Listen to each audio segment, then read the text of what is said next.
Hey guys, and welcome to the November 2015 edition of Budget MTG. It's a monthly series I do here on the Needs Own Magic channel.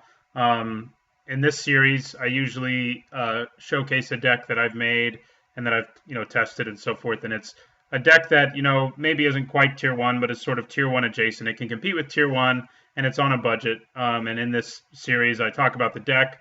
I show you what the budget is on MTGO Traders.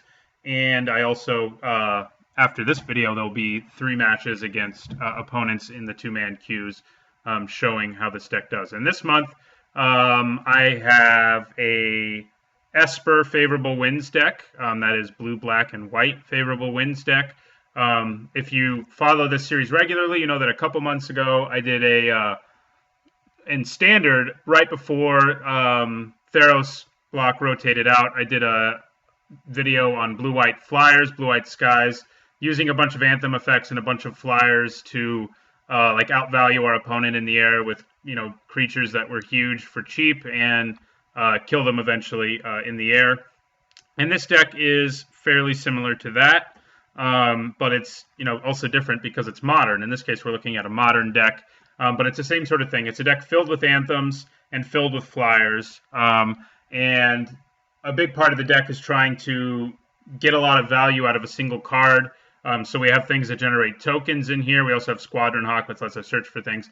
But I'll just talk about the deck in general, looking at the specific cards, rather, not in general at all. But we have 4 Path Exiles, of course, which luckily have dropped in price because Wizards gave 4 to everyone who played a certain amount or whatever a few months ago. So they're only about 79 cents a piece right now. So we have 4 of those. It's a very good removal spell. Deals with problems like Worm Coil Engine and Hangerback Walker should it appear in this format. Judge's Familiar is our only 1-drop creature. It's a good 1-mana 1/1. Also delays our opponents from being able to cast their big board sweeper for a while, which is important in an aggro deck. We have Honor of the Pure. One of our anthem effects gives all of our creatures +1/+1. All the creatures in the deck are in fact white. We have Squadron Hawk, who we can get a lot of card advantage out of because it lets us search for 3 more Hawks.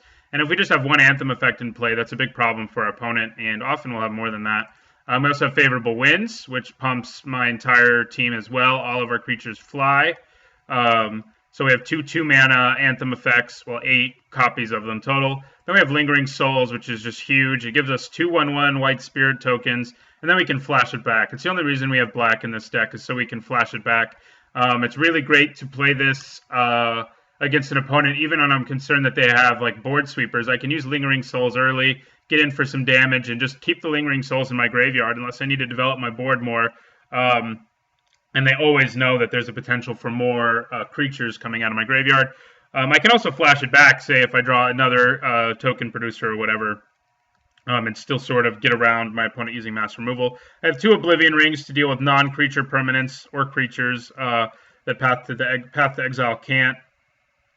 And I also have 4 Spectral Procession, which we can cast easily in this deck. You'll notice every land in the deck produces white. This is because we have lots of triple white, as we do in Spectral Procession.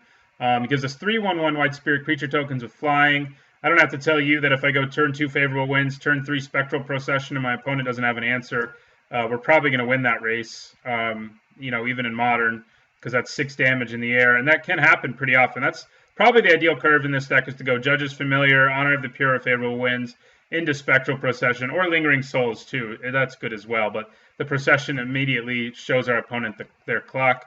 And then we have 6 copies of more Anthem effects that are also creatures with flying, white creatures with flying.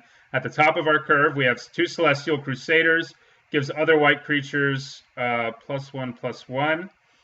It is relevant that you don't really want to be playing that against an opponent playing white. But right now, other than Restoration Angel, there aren't a lot of white creatures our opponents will be playing. We can side it out, of course. I do have a sideboard against opponents who do have white. And that's part of the reason I only run 2. The Split Second is also pretty relevant because it pumps the team it can't be countered, and it has flash as well, which is nice. But Angel of Jubilation's even better. It's a 4-mana 3/3, pumps my whole team, and it has an ability that's very relevant in Modern right now. It turns off fetch lands, it turns off Arcbound Ravager, it turns off Spellskite, And these are all cards that appear a lot, and there's more that I'm not even thinking of right now, I'm sure, that it turns off. It's just a great card to have, in general, and it pumps our whole team. So the Anthem effect's great. It's also a big body, and turning off a bunch of cards in the format is also good. Have a sideboard, as I said. I run a couple more Celestial Crusaders. Against opponents who are playing a lot of counter magic, Celestial Crusader is better than Angel of Jubilation, assuming they don't have white creatures. So that's the reason I have it. I have 3 Disenchants in the sideboard, for additional artifact hate, which is important in certain matchups, of course. 2 Haven Rift Watchers, which are better to side in against burn decks than anything.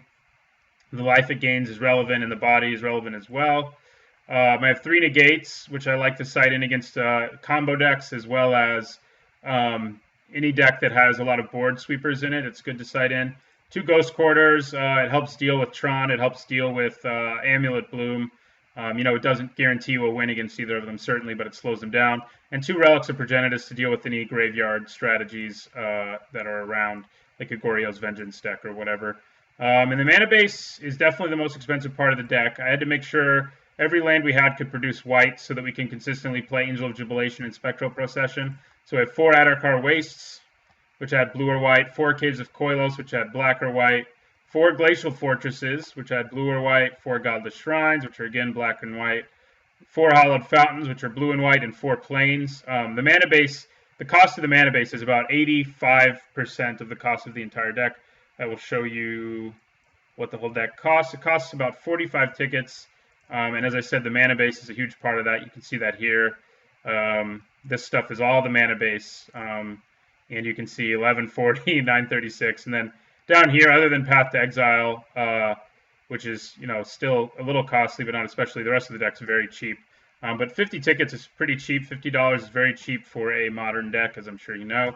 And it's a very fun deck to play. It's fun to, get our opponent get in the air and beat our opponent down, and they don't really, it's not a tier 1 deck. It's not something they're necessarily ready to face, and it's a lot of fun to actually be able to beat tier 1 with. So that's the deck. This is the end of the deck tech video. After this will be in the same playlist. There should be 3 videos of me in the 2-man queues playing against tier 1 opponents.